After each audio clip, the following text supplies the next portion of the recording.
SLC and MSM welcome you all to our MSM Agent E-Summit 2020 for St. Lawrence College. Myself, Vandana Raheja, Manager, India and Subcontinent, would like to begin with a quote. Learning is not cumulative. Learning is not cumulative. It is a movement of knowing which has end. So here we are today with the continued learning process online live before you. Today, this webinar will be our International Recruitment and Student Services Director, Mrs. along with Regional Management for Africa and Caribbean. Before we start with this, I'd like you to get familiar with the controls in the control panel. So your mic and camera during the session. In case of any technical difficulties or issue, and we'll take care of it. We also have a Q&A section in the control so that you can type in during the after the presentation.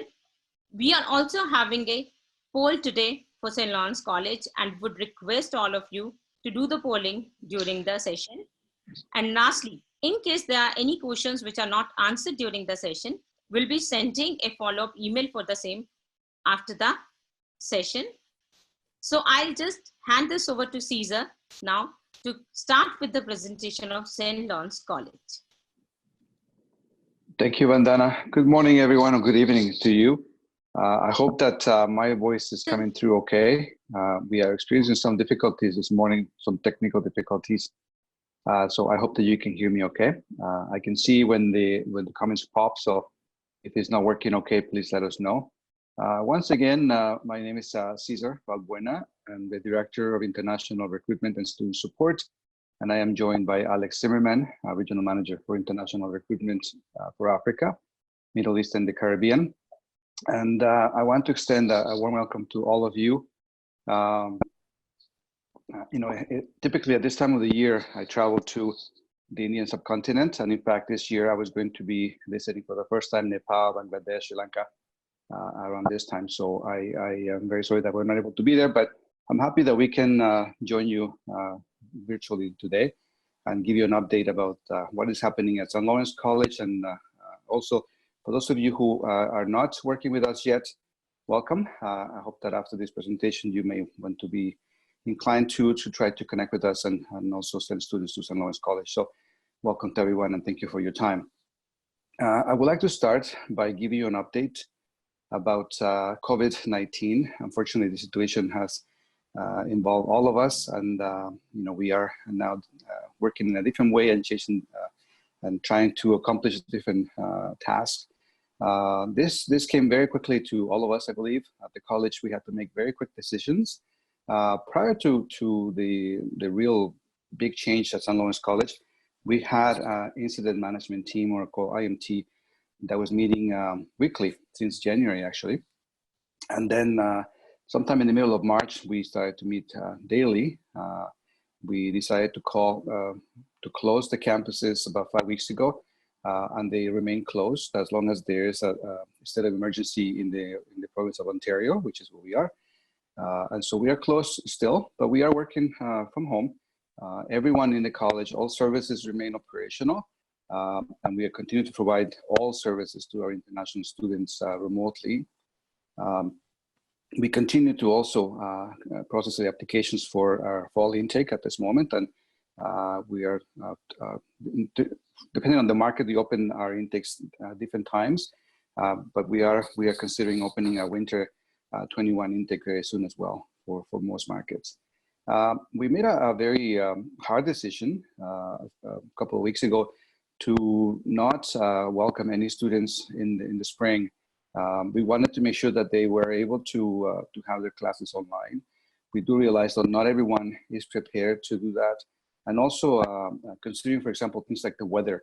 We know that many of our students come from South India, for example, and we know that monsoon is coming And so following the advice of some of our partners there as well, we know that, this is not a good time. There'll be lots of issues with internet with many of the students. So that was one factor. And also because at the time, the government of Canada had not announced any changes yet, to allow students to study online and this not affect their postgraduate work permit. So in any case, we made a decision to not have any programs start in May, and so we deferred all the students from the May intake into the fall intake. And I'm happy to say that as of Friday, all of the letters of acceptance for those students who were deferred have been pre-issued.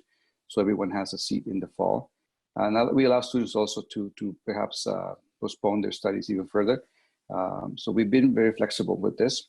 Like I said, we are continuing to accept students for the fall, and we will be open in the winter, at least for India very soon, and the rest of the world is already open.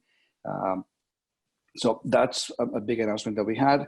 And the other thing is, as you may already know, the government of Canada announced prior to, after we closed the campuses and the students were switched to online learning, that any of the studies that they will have while this was happening, this COVID was happening, would still be considered for their postgraduate work permit while this is delivered online. So again, we don't know what's going to happen in the fall yet, but we are hoping that the government, if we need to extend the lockdown, that we will be able to deliver it online. And again, for the fall, we have a few more months. We need to be prepared, so we're now looking at all the options for the fall.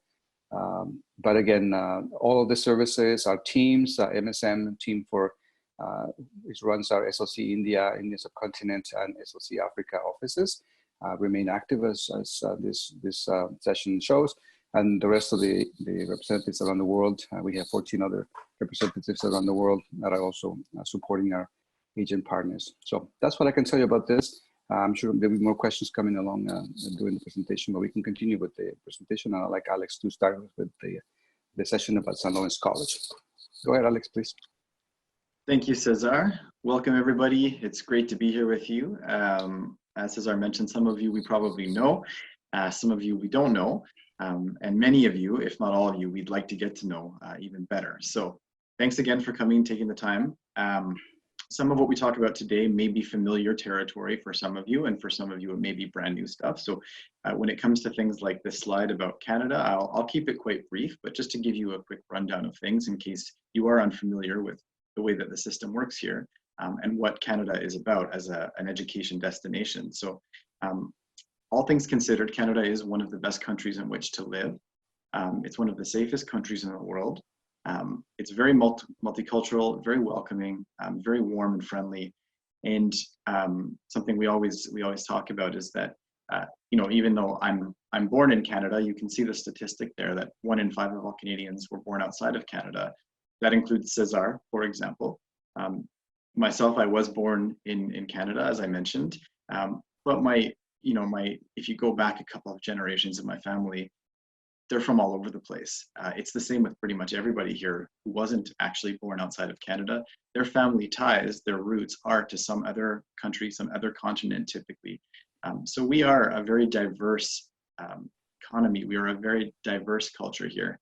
We're very accepting of new people, of immigrants, of new cultures, people from different countries. In fact, we thrive on bringing in people from different areas. It really helps to build what Canada is about because our foundation is built on that multiculturalism.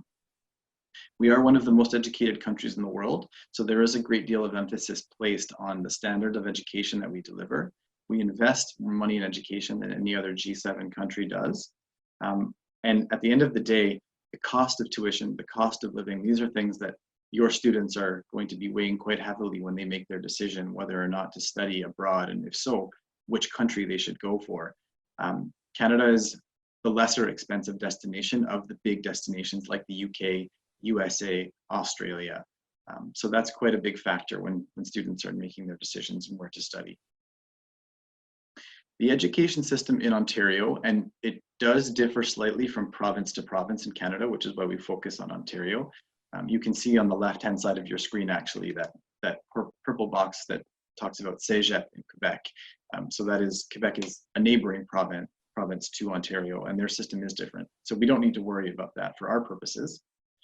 But if you look at the blue line there, those would be the university path, whereas the green would typically be the college path. And students will take either way, or maybe both in some cases, be them domestic students or international students. They'll go in whichever direction really they see fit, because both systems always lead to careers. One doesn't necessarily trump the other in that regard. So for us, because we are a college, we are concerned primarily with that green chart. We offer certificate programs, we offer diploma programs, advanced diploma programs, a bachelor's degree for international students, and postgraduate certificate programs, which require that students come in with already having a degree or something at the same level in order to qualify for those programs. The majority of our programs are the 2-year and the 3-year advanced diploma programs. So this would be the bulk of what we offer. And if you can see my cursor there, that's right down here. So normally most students will come into this type of program with us and then pursue either a work career immediately after, or they'll go and do a degree after. They can do a placement in most cases. And we have many pathways with partner institutions in Canada and worldwide, where if students wish to complete a degree, maybe in a shorter amount of time or in a different amount of time, they can go on to do that after having achieved one of our diplomas. The bachelor's degree that we offer, we actually have a number of them, but for international students, we have one, and it's a BBA, so business administration. And then we have a number of the 1- and 2-year postgraduate certificate programs, which again are for students who have already completed that undergraduate level education. So I mentioned that no matter which way students go, the workforce is kind of the next attainable level if they wish it to be, and that is the case. So whether they're doing a 1-year certificate program, a 2-year diploma, a 4-year degree, or a 1- or 2-year postgraduate certificate, going into the workforce is a viable option for them. In fact, many students do it that way, and I would say the bulk of them who complete a 2- or a 3-year diploma, they will follow that up with going straight into the workforce, because the expertise they gain in the classroom in a diploma is going to be geared to be able to work in a career. However, it's not the only option. As you can see, you can continue on to do a diploma if you've started with a certificate, or from a diploma, you can go into an advanced diploma or maybe a degree program. And the same applies for the degree, the bachelor's degree, if you wish to then go to a postgraduate program. So this is the typical education path you'll find throughout Canada. And then for, again, this is going to be old news for some of you, but for those of you who are new to what college means in Canada, because the term does differentiate itself from other countries, maybe from where you're coming from or from the USA even. College and university aren't quite the same thing in Canada. They're very close to being on par. They're very similar in what they offer as higher education institutions, but a public college in Canada is going to be focused about 60% on theory and 40% on the practical side of learning, which is that hands-on learning, as opposed to university, which is going to be heavily based in theory. In most cases, it's going to be 100% classroom learning, where you're sitting there and listening to a lecturer. What that means is that for college study, the programs that we offer are directly aligned to the job market. And in fact, the faculty that we have in pretty much every capacity, they are connected to the industries that they are teaching on. In many cases, they still work in the industries that they're teaching on. So again, programs in college will be aligned to the job market. Programs in university will typically be geared more toward continuing education, meaning completing a degree following then with a master's degree or a PhD. Whereas college, it can be any combination of those things, although we do not offer master's degrees or PhDs at colleges. The tuition fees are typically significantly lower at college than at university, and the credentials can be earned in fewer amount of time than at a university. Again, the 2-year diploma versus, let's say, a 4-year bachelor's degree, which is what the standard is for Canadian universities. The class sizes at St. Lawrence College, at least, are significantly smaller, not only when compared to other universities, but to many colleges as well, because we are a small to medium-sized college. So you can expect about 25 to 40 students in a classroom. And then finally, as we already discussed, the diploma, the degree, the postgraduate certificate, this is the typical credential that's offered at college, public government-run college in Canada, which is what we are, and a university would do the degree-based program, so degree, a bachelor's degree followed by a master's degree, and then a PhD. So I'll turn things back over to César now. Sure. This is a picture of some of our international students who volunteered at our orientation, and every year they all participate, and they're just a wonderful help. They come from all over the world, India, Morocco, China, Philippines, El Salvador, and the list goes on. So César. Sure, thank you, Alex. And just before I continue, I realized that at the beginning, Vandana had some technical issues. So in case you didn't hear this, there are two, there's a chat box where you can pick some comments, right? Raise your hand and so on. And also there is a Q&A little side button or area so that you can leave questions that we can then answer at the end if you would like to post them there. And also we have our team at MSM replying to some of the things as well. I always like to ask people where they come from, or where they are when I talk to an audience. So if you don't mind, I would like to know where you are based in right now. Where is your office? Where is your company? So that we can see also who's joining us and where you are. I already seen a few who wrote down who they were, but we just like to know the countries that are represented here right now. And so that would be great if you could do that while I'm speaking. So thank you very much. I want to talk to you about this picture quickly. This building that is in the background of the image is our Kingston City Hall, which at one point was the first Parliament building of Canada. Kingston was the first capital of Canada, and behind that is the St. Lawrence River, and this is where the St. Lawrence River meets Lake Ontario. So Kingston is surrounded by water. It's a beautiful city. For those of you who have never been here, you're welcome to visit us at any time, of course. And so Kingston is a city that has many students, about 30,000 students for college and university level studies live here. And they're part of a population of about 160,000 inhabitants. So it is quite a large population of students in the city, which makes it a very vibrant city. And also has a lot of pool of really potential employees, and the city wants to keep them here. The city is, if you can put them up now, Alex, please. The city is very close to Toronto, close to Montreal, and close to Ottawa. We are about 2.5 hours by car from Toronto. There is a direct flight from Toronto with Air Canada. That takes about 40 minutes to get here. So people can actually fly to Kingston from when they transfer in Toronto. That would be what we recommend actually always. And then we are about 3 hours to Montreal. Our campuses are all in Eastern Ontario. They're all located along the St. Lawrence River. And this is why we are called St. Lawrence College, because of the river, famous river. We have 6,000 students in total in Kingston campus. And over 1,000 of them are international students, and they're joining us from 40 different countries every year. The next city is Brockville, and Brockville, it's a city that has, it's a small city, about 25,000 people or so. The campus is also smaller. We have 1,000 students in total, with about 90 to 100 international students right now. Lots of programs related to arts, and it's also a city that is very beautiful. It is right in the middle of what we call the Thousand Islands. This is a region that is actually between Kingston and Cornwall, and it's just beautiful to visit as well, the Thousand Islands. So Brockville is in the heart of the islands.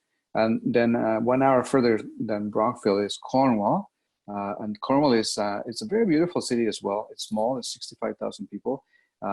And it is a bilingual city. We are only 15 minutes away from Montreal, from the border with Quebec, about an hour and 15 minutes from Montreal, 1 hour from Ottawa.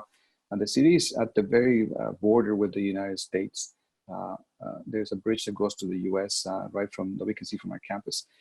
So all cities are very close to the United States. Brockville and Kingston are about 20 minutes drive to the US border with New York State. So we have a very good location. And Cornwall has also something that was very good for us to learn this past year. It's the launch of the Ontario Immigration Nomination Program, a regional immigration pilot program that is now started in Cornwall for the next 3 years. So we are one of very few selected cities in Ontario that are now going to be launching this program. So students who study in Cornwall will have an opportunity, if they qualify with the jobs and so on, to be able to stay and get their permanent residence faster than they would if they just go through the normal process. So this is what I can tell you about the campuses right now. Let's continue, Alex, please. And students have a choice, of course, when they come to Canada, whether to go to a big city or a small city. We know that most of the students around the world prefer to go to the larger cities because this is what they know. And also because most of the immigration goes to the bigger cities. So, of course, many of the students that come from your countries are coming to Toronto, for example, or Vancouver, some in Montreal in the case of North Africa, French Africa. But I have to tell you that living in a small city has a lot of benefits. I myself came from Mexico about 26 years ago, and I never went to live in Toronto or Montreal or one of the bigger cities where there's more people who speak Spanish, for example. I came to Kingston, and I have to tell you that it's been a very good experience. It allowed me for a lot of opportunities. I had to get out of my comfort zone and really push myself and speak English every day and improve and really just work hard to be able to achieve the different jobs that I have to had in the last 26 years or so. The accommodation, the cost is much lower in the smaller cities. Cornwall, for example, has been rated as one of the cities with lowest rent in Canada, for example. Most of the students who come to our school stay in one room per student in an apartment or a house. And so in Cornwall, for example, one room for one person will be around $400 per month for rent. In Kingston, at the highest will be like $600 per student per room. Of course, many of the students are sharing rooms together, so there's 2 per room in many houses, many apartments, and so they are paying much less than that. In some cases, 200, 250, 300, 350. So it varies, but it's still affordable accommodation. And not just that, also the fact that you don't have the traffic, you have quality of life. So, and we have everything. We have all services. These are all not very, very tiny cities. They're big enough to have all the services, and students can really have a real Canadian experience and be able to learn to interact with Canadians, which is very, very important when they finish their programs and they're ready to go work. Because you may be in a big city and always talk to your classmates and people where you live in your language, and then when you graduate, if you have to go work in a small city somewhere, where there are very few immigrants, then what are you going to do? So our students are ready for any challenge. Anyhow, and we also have jobs in our communities for students doing their studies part-time and after graduation as well. We will talk about the levels of employment, but we have jobs in our cities and lots of opportunities for to stay and immigrate as well. So this is what I can tell you about this. And I think the next slide is Alex. We're going to show a brand new video. This is a first for many of you. This is a video that was prepared as a project for project management students in Cornwall for the city of Cornwall. So I hope you can see this video. Let's hope the connection is good. Okay. Yeah. You may experience a bit of a lag with it. Depends on the connection. It was working for us earlier, so hopefully you can enjoy it. St. Lawrence College is very welcoming, and the atmosphere is friendly, the people are nice, and the environment is also peaceful for studying. Bienvenidos. Добро пожаловать. Welcome students. Welcome. എല്ലാവർക്കും St. Lawrence Collegeലേക്ക് സ്വാഗതം. At St. Lawrence College, we believe in the importance of linking the theory learned in the classroom to real-world projects. This is their project. Welcome to Cornwall.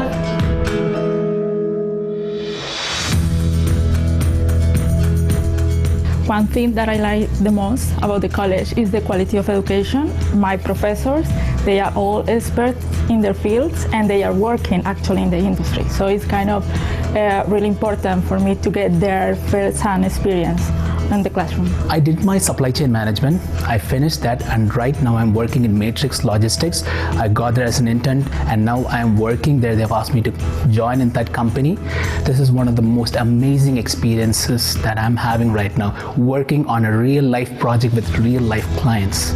I feel that Cornwall is a very good place to live. As a student, I feel that you can save a lot of money here, and the people over here, they are very friendly and they are gentle with you. It's that place where you can sit, think, relax, just get new energy to work, to study, to think about your future life. The one best view about Cornwall is you have the riverside, you have the Grace Creek. So these places are amazing, and you have the bike path where if you go on a bike ride, it's like you are in a different world. When you're going abroad for the first time, it can be a little bit overwhelming, and by Cornwall being a small city, you feel safer and more protected, like to experience for the first time the Canadian culture. Hello, bonjour, Sego. My name is Bernadette Clément and I'm the mayor of Cornwall. Our beautiful community is located along the banks of the wonderful St. Lawrence River. Our people are warm and friendly and welcoming. We are building upon a long history of diversity and peace and respect and love for one another. We love visitors and we have lots of opportunities here. Hi, I'm Martha Woods, Executive Director of the Eastern Ontario Training Board. Visit our Newcomers Employment Services Center or come and collaborate in one of our co-working spaces. Hello, I'm Leslie Thompson, Executive Director of Community Futures Cornwall and the Counties. Whether you want to start your own business or find a fulfilling career, we have the support services that you need. In Cornwall, there are no strangers, only friends you haven't met yet. Welcome to Cornwall.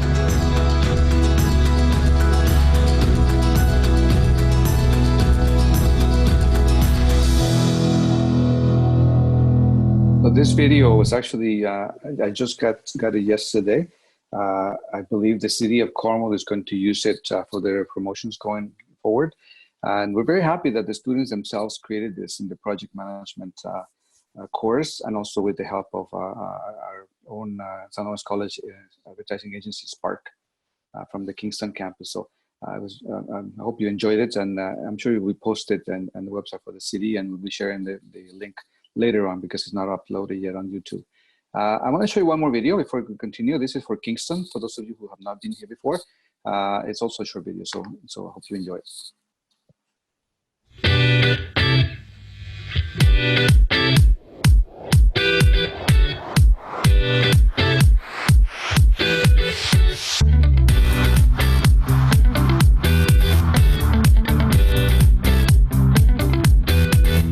A city can be just another place to live, or it can make you feel alive.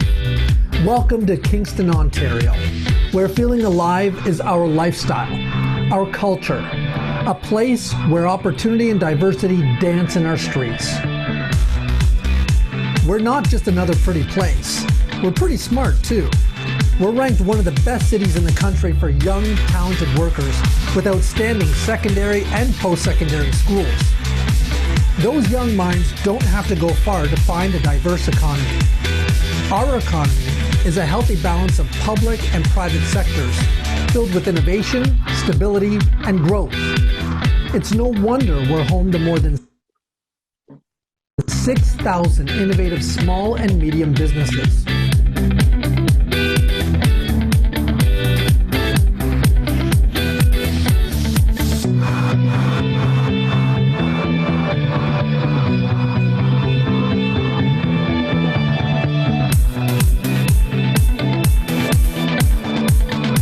Remember the part where we said feeling alive is our lifestyle?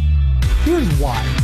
We have one of the most vibrant downtowns in the country, filled with amazing restaurants, cafes, bars, and it is all so close to one of the best waterfronts in the province. Our community is an active one, with plenty of running and biking, many city parks, 7 provincial parks, hundreds of lakes for those outdoor adventures, and being so close to cottage country, you can live, work, and play all in one place. We offer a variety of sports and entertainment for many demographics, especially young families.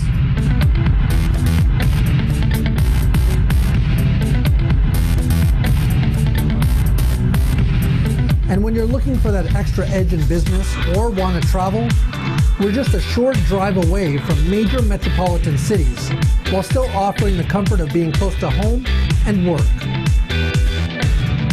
Kingston, Ontario, where feeling alive is our lifestyle.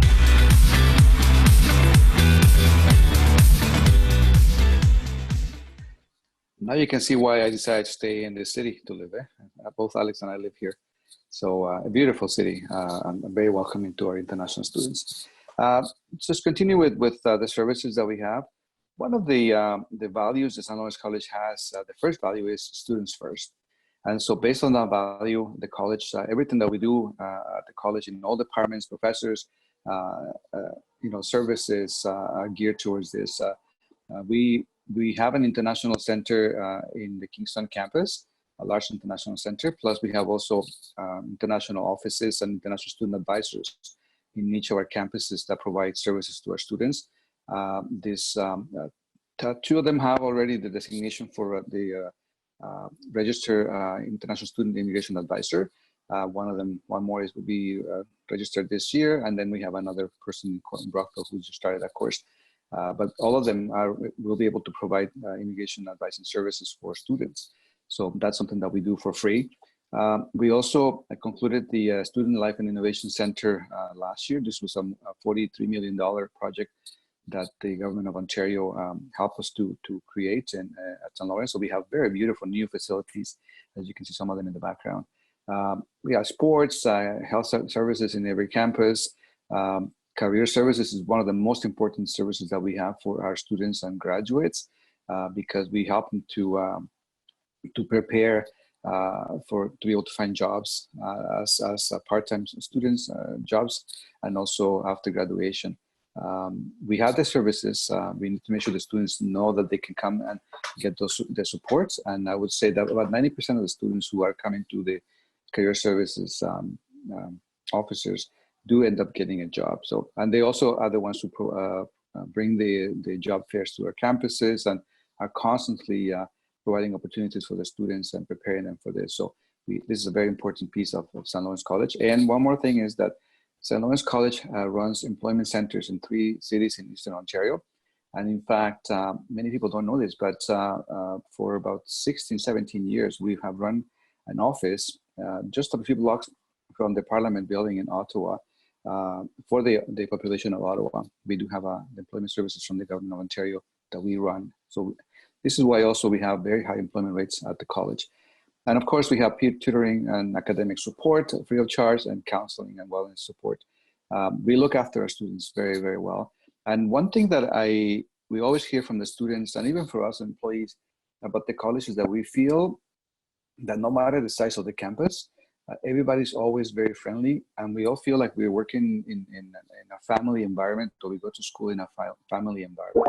That's what students always say. They feel like they're in family. So this is where your students will be coming to, and I hope that you can visit us sometime as well. Let's go to the next one, Alex, please. And Alex, do you want to take over here, please? Sure. So part of being a government institution or a public college in Canada, we have to report our key performance indicators on a yearly basis, which means that at certain stages throughout the academic year, we have to complete these surveys with students, with faculty, with employers in the community. Our KPIs, our key performance indicators, consistently rank above average, typically within the top 10 in colleges in Ontario. You can see from the 2 numbers that we've highlighted below, and this information is public, so you can actually find these facts and figures online through our website. But 89% of our graduates in the last academic year were employed within 6 months of graduating. So that's a pretty high benchmark to achieve, and we pride ourselves on that. And moreover, 88.6% of employers who hired those graduates were satisfied with the quality that the graduate brought to their workplace, meaning the expertise, the skills that student who then became that worker with that company, with that organization, they were able to deliver at a very high standard. And what we always talk about, César was talking about students first and student success and how we were built around providing those resources and those tools for our students.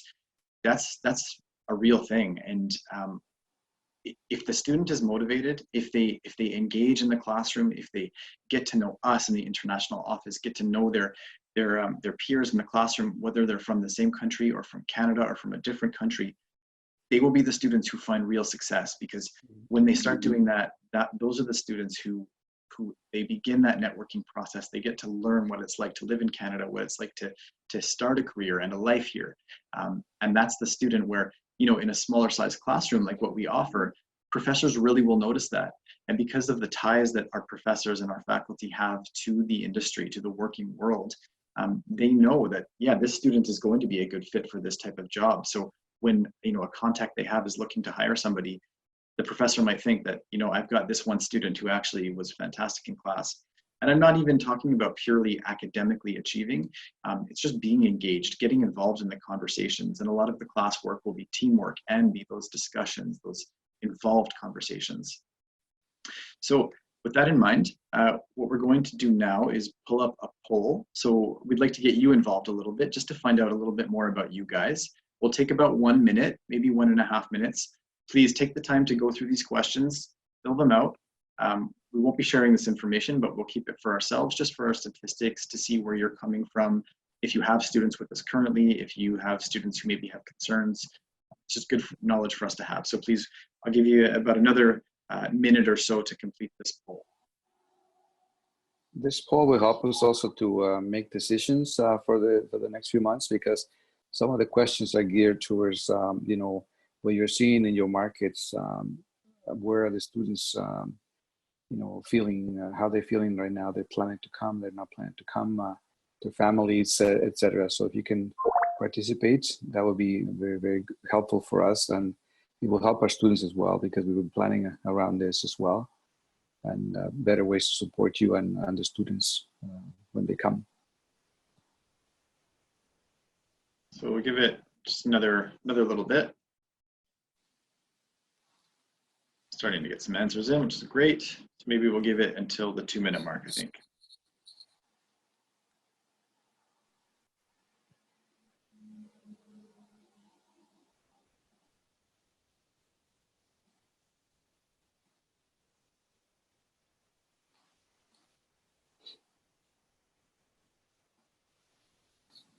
Another 30 seconds.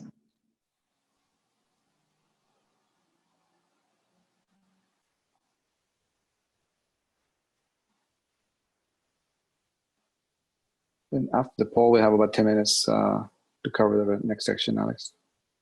Okay. Please. Okay, just a couple more seconds. I can see people are still writing in. I don't want to cut you off, but we do have to move on because we know people's time is valuable.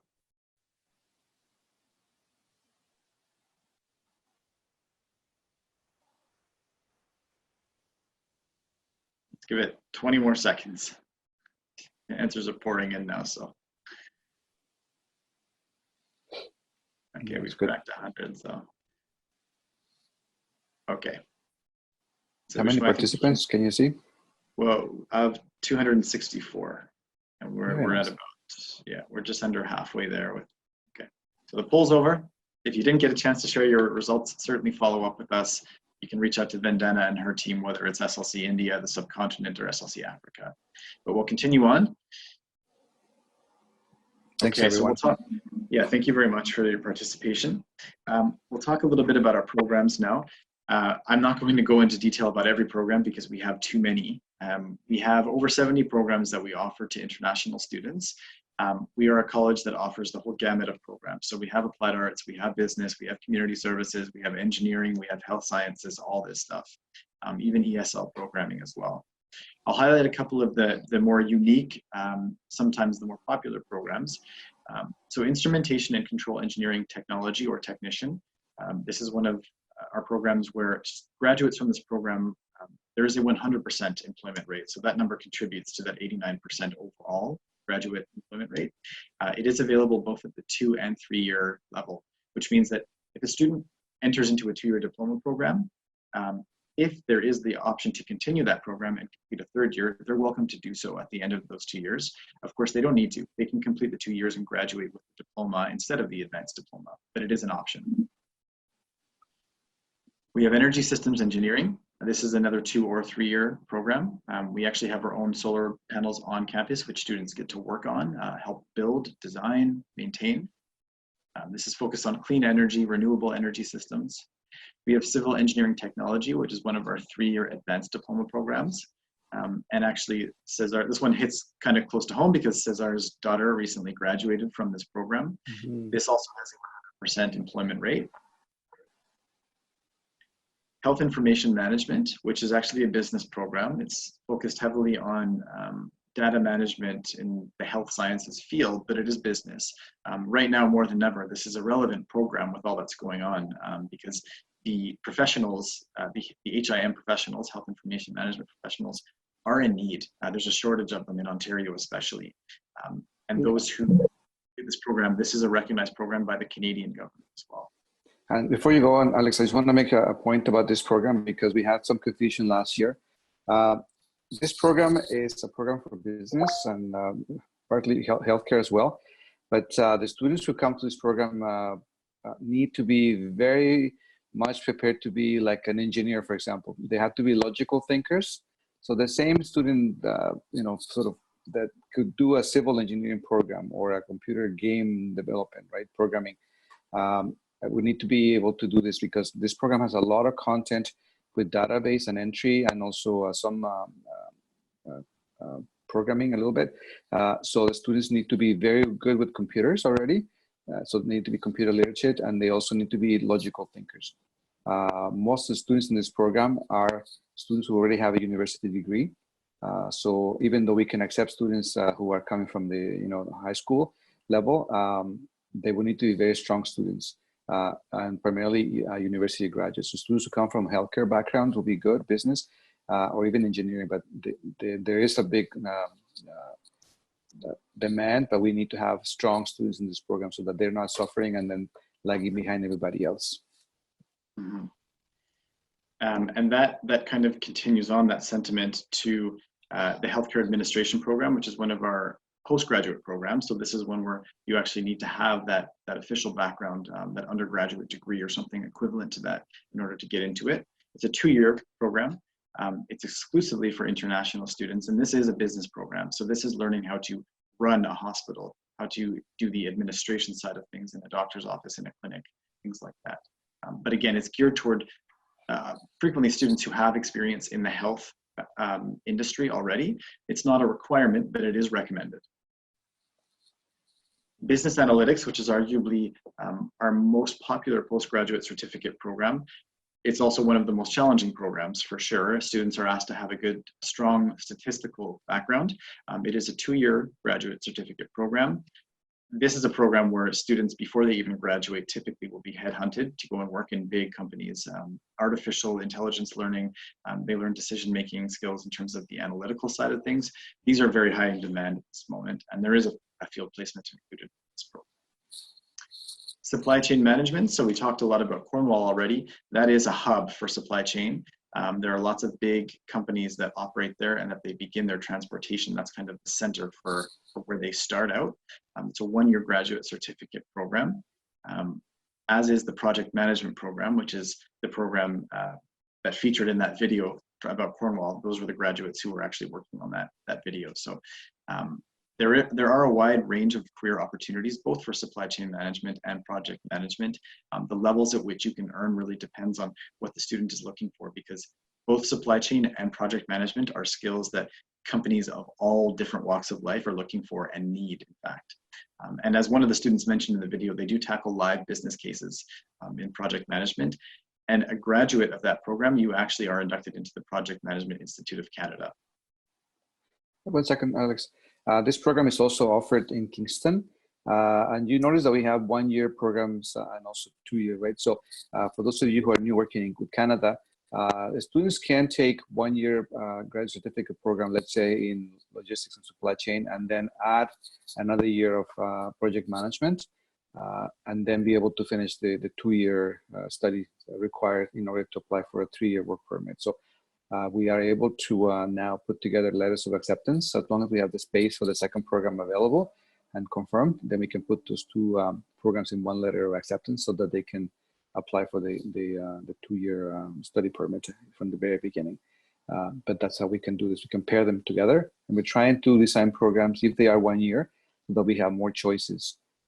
In Kingston, for example, we have project management right now, and we're launching in September a 1-year international business management program. We also have the ones that Alex will continue talking in a minute. So keep going, Alex, please. Okay. So we have advertising and marketing communications. Again, this is a 2 or a 3-year program. These guys would be heavily involved with what César mentioned. So Spark, which is the internal marketing company that St. Lawrence College has, which is basically student run, but it's a marketing company. So they put together that video with the project management students of Cornwall. It's very high-end stuff. They charge a lot of money to work with companies, both the college itself, but also external companies, and they're very successful. They have a very good reputation in the communities. We have IT programs, so we have game programming, we have computer systems technician. Those are both 2-year diploma programs, and then we have the 3-year advanced diploma in computer programmer analyst. A variety of other diploma programs. We do have a large business faculty, so students who wish to come into business but aren't quite sure about which stream they'd like to focus on at the start, they can begin in just business fundamentals and then move into a specific stream as they move through the program, as long as there's space in that program. But accounting, human resources, and marketing are the typical paths that they would take. Of course, we have other programs, as I mentioned. There's culinary management, fitness and health promotion. The list goes on and on. These are just a sample, a few. We have our 4-year bachelor's degree, which is run in conjunction with Laurentian University. The entire degree is actually run at our Kingston campus. And then these are some of our other graduate certificate programs. As César mentioned, international business management will be in addition to that list shortly, but we do have digital marketing communications, autism and behavioral science, therapeutic recreation, and user experience design, which is a very up-and-coming type program. So life after, yeah, go ahead, César. No, go ahead, you do this one. Sure. So César also, he mentioned just previously about, pairing 1-and-1 to 1-year programs to earn the postgraduate work permit. Well, the way that it works in Canada right now, we are a country that is essentially starved for employment in terms of we don't have enough people to do the jobs that we have. So the government has made the process quite straightforward, quite streamlined for those who are looking to immigrate long-term to Canada if you come as an international student. If you study for between 8 months and 2 years in a higher education institution in Canada, a government institution, I should add, whether it's a college or a university, if you study between the 8-month mark and the 2-year mark, you are entitled to apply for a postgraduate work permit that lasts the same amount of time as your academic program, approximately. So that's why we don't typically advertise the 1-year certificate programs too much at the undergraduate level, but we do advertise pairing the 1-and-1 at the postgraduate level, because when you complete 2 years or more, then you are entitled to apply for a 3-year postgraduate work permit. And applying for that and getting that postgraduate work permit makes the process toward permanent residency application much easier. The amount of hours that you spend working and the amount of time that you spend studying in Canada does factor into your application for permanent residency. So this is why a 2-year diploma program at a college in Canada is one of the most popular items for international students these days. You can come in, you can study and earn a credential in 2 years, so far fewer time than a degree. You pay far less money for tuition than you would for a degree as well. And you can become a permanent resident in far less time. The nice thing is that for students who do wish to continue their education after becoming, let's say, a permanent resident, doing so, you apply as a domestic student, which means that you would be paying domestic fees after you get that permanent residency card. Those who have permanent residency may eventually qualify for citizenship. It does depend on a number of factors, but typically within about a 5-year period after earning your permanent residency, citizenship would be the next logical step. So I hope that's clear. That's something that we can clarify for you further afterwards. We can't advise on this process, César and I, because we aren't legally allowed to, but this is something that our and they help our students with this type of thing on a daily basis. Actually, we're going to just very briefly talk about this. St. Lawrence College offers an English as a second language program for those of you who have students in your countries that would like to come and do this. Keep going, Alex, please, because we are running out of time. We are running this is the only program that we're going to be running this summer for students who are new students, we have a new 12-week online ESL program that will help the students to be able to be prepared to join us in September if they're at that highest level.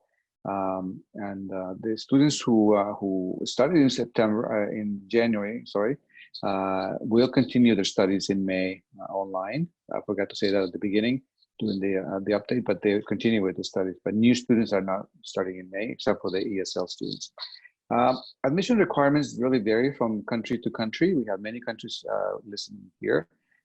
I would say that obviously if they come into an undergraduate program, so certificate, diploma, advanced diploma, and degrees, they would need to have their transcripts, of course, for high school. And also for postgraduate programs, a university degree and transcripts.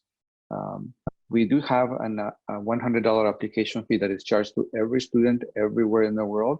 We do not make exceptions, and we really do not offer this as a waiver. We really want serious students who are able to pay for this.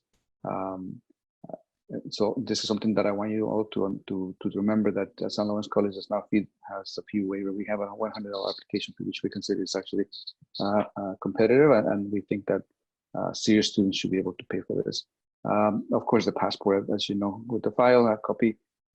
The proof of English proficiency is important to note that countries that have SDS requirements, or they have the SDS process, we are asking for that level of English and qualifications to be able to apply. And then for other countries, we obviously have IELTS, TOEFL, CAE, PT, MULAB, etc. And we have partner schools in Canada that have pathway English programs that we accept as well. And for the time being, while COVID is happening, we're also temporarily accepting Duolingo right now, and the home edition for TOEFL as well, just because of the situation. Once this stops, we have to assess the student success and see whether we're able to continue with Duolingo or not. But right now, we're responding to the needs of the students and being very flexible with many things. One more thing that we have mentioned before in the last slide is that all our applications system is run online through the OCAS International Application Service. And for our agents to be able to access this system and submit applications, you do need to have an agreement with us. So some of you may not be partners of St. Lawrence College yet. I encourage you to get in touch with our regional representatives, with Vandana, her teams in Africa and India and Indian subcontinent, so that they can help you with the process, because we do have to vet everyone who wants to be our partner. We are looking for agencies and consultants who are following the same principles and values that we have, and who are obviously established and are delivering good services, good results, and who really have the students' success in mind, first of all. And once you're approved, then you'll be able to submit applications through this portal and continue to work with us as well. So our representatives will be able to help you with that process as well, and hopefully we'll be able to work with some of you.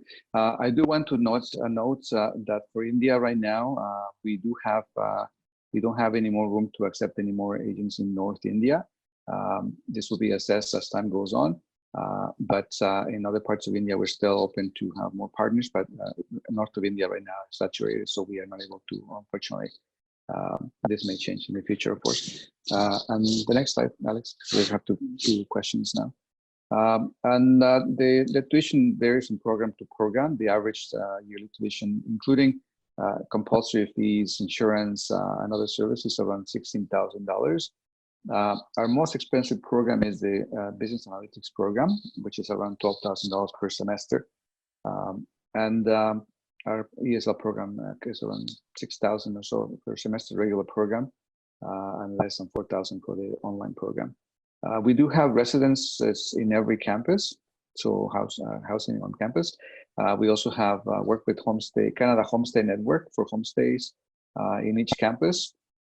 And we help our students to find accommodation off campus in all three campuses. We have those services in our office.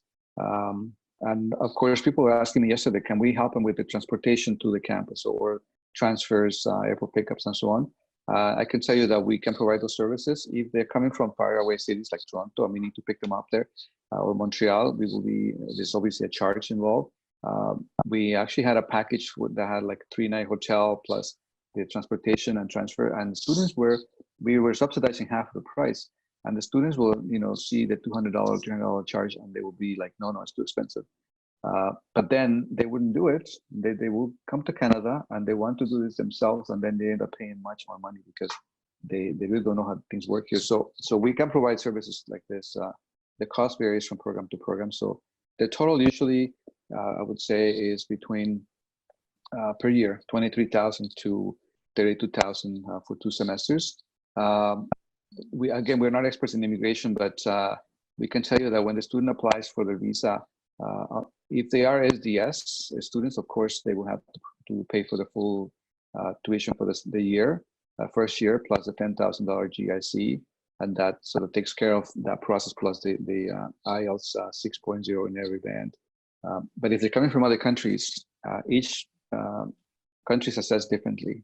And so you need to make sure that your students have enough money and that their bank accounts are consistent, that they can prove where the money is coming from. Alex was talking about this yesterday.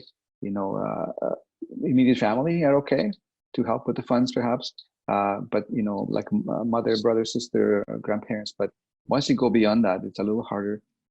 And also, we have students who they put money into the bank account for 2-3 months before, and then the money is not theirs, right? There's no consistency in the account. In any case, we need to make sure that the students have enough money to pay for their tuition. I would always recommend them to pay for the full year tuition in advance and have enough money in their bank to be able to have enough, for their living expenses. They cannot count on receiving or finding a job right away upon arrival, because one, they don't know how things are in Canada, how to find a job in Canada. We can help them, but they might not happen, within the first week, let's say. And also they don't know how classes are going to be, whether they're going to be able to work or their schedule. So I always tell students to wait, to plan to be able to be on their own and have their money ready for the first month or 2 months until they can really, assimilate things in Canada and then start working. So that is the most important thing for us. But this is the average cost. And what else is there? Next, Alex, please. That's it. Okay. I think we're gonna answer some of the questions that were posted. Vandana, I'm not sure whether you can speak, but so one of the questions. Well, I'll go ahead. One of the questions says, how many Indian students are currently studying at St. Lawrence College? I'll see if I can cover some of them. About 70% of our students at the college, international students, are from India. So I would say right now, probably around 700, maybe in different campuses, 750. It varies from campus to campus, but about 70% of them are right now from India. We are trying to diversify, and they're from various parts of India. We have a large population from the south, west, and also from the north of India. Scholarships, somebody asked me, is there a scholarship? The college has a foundation, the alumni office. So all students who have good grades, who have been active in their communities, who may have won awards, or and they are good with sports, and just people, really students who are outstanding, right? Who have merit. They can apply for the bursaries through our website in our the alumni office and the awards office. And the amounts are not always huge. They could be anywhere from like $500 to maybe $1,000, $2,000 at the most. And we have limited scholarships, of course. So that's something that can be eligible. And the students can apply for first, second, third, or fourth year, depending on the program, and get some of these bursaries as well. Somebody asked, do you accept students from Australia and New Zealand? We accept students from every country, as long as they meet our admission requirements. We do know that there are many agencies, for example, who are based everywhere in the world, including Mexico, who are asking us if they can send students from India. So we do have a cap per country. We try to balance our enrollments and have diversity. So even if they're applying from, if they're living in other countries, they're expats, we will still have to see what the nationality is and the the admission requirements for that country will apply. So that's how we measure this. Just here, if a student gets a 1-year program, he's eligible for 1-year work permit right after 1 year. Sorry, I'm just looking at this. What should a student do in Canada? Let me see. If a student gets 1-year program, he's eligible for 1 year. Right after 1 year, what should a student do in Canada? I'm trying to understand. I think the question is about if a student doesn't want to do, let's say, a 2-year program and get the 3-year work permit, and they instead opt to get the 1-year work permit, what options do they have to remain in Canada after that time? Yeah, so you can only apply for the postgraduate work permit once in your lifetime. And so if the students are not sure that they want to work, or they would need to just basically continue studying. If they do not have the funds to support this, then they will need to, after they finish the 1 year program, they would need to basically talk to a lawyer, immigration lawyer, to try to find out if they can apply, through a different stream for their based on their qualifications, previous qualifications. And I would say try to find a job in a city that has for example, the immigration pilot programs, or a province where there's more flexibility for students after graduation, right? But otherwise, they cannot enroll again and then apply for another postgraduate work permit. That's not going to happen. They have to decide that from the very beginning. So this is why it's important to have planning in place before they come, and not just rush to do this. Somebody's asking about the effect of Corona. I had a little introduction about this. So please, if you can watch the video, we'll be providing a link to the video later on to all of you, so you can watch this again. But obviously, I can say that we are being very flexible in terms of many things. For example, our deposit policy is typically 3 weeks after you receive your letter of acceptance. And right now we are giving everyone deadline to pay deposits until May 30th. So we are extending things, and we continue to try to be flexible with things. Just here, can we club 2 postgraduate programs together to get 2 years education and to be eligible for 3 years postgraduate permit? Those questions about admissions, if you don't mind, I would rather you defer those questions to our team, to Vandana and her team. You can apply for 2 programs. There is a new way to do it in our letters of acceptance. But as I mentioned before, we need to make sure that the second program, the second year, is open and available. So we will do this on a one-on-one basis per each application that comes this way. So please refer those questions to Vandana, and she will be able to give you direction and consult with our team in Canada. Do you offer EAP to students who has a visa and already in Canada? Already IELTS is there. Well, so if the students are here, the 12-week online program is open to everybody who wants to take it. Of course, there's a cost associated with it. And then this will be considered for admission if they want to continue. Now, I see that if somebody who has a 6 and then 5.5 already meets the requirements for diplomas, but perhaps the student is from, I'm not sure, from maybe India. But we do accept them into a year program. If they already have a study permit, they can take our courses. And even because it's online, they can enroll in this program from anywhere in the world, because this does not require a visa right now. So yes, I will say that they could enroll into our ESL program right now. Next question is there any chance the program Healthcare Administration International will reopen for fall 2020? Unfortunately, this program has a very, very huge demand. And so we had to transfer students who were coming for May intake because of the cancellation of the May intake. We gave all of them a seat. They are reviewing right now space capacity, and if we will open or add more seats or open another section, then we will be able to reopen the program again. But so just stay tuned for that, because we don't know yet what's happening with this, but that might be the case. And we're hoping to open the January intake for India very, very soon as well, because we know that there needs to be more flexibility, and students, some of them are not willing to come in the fall, so they want to to start applying for the winter. They will still be required to pay deposit though, as I mentioned before. You're accepting IELTS home edition or indicator that launched today in India. We haven't decided this yet.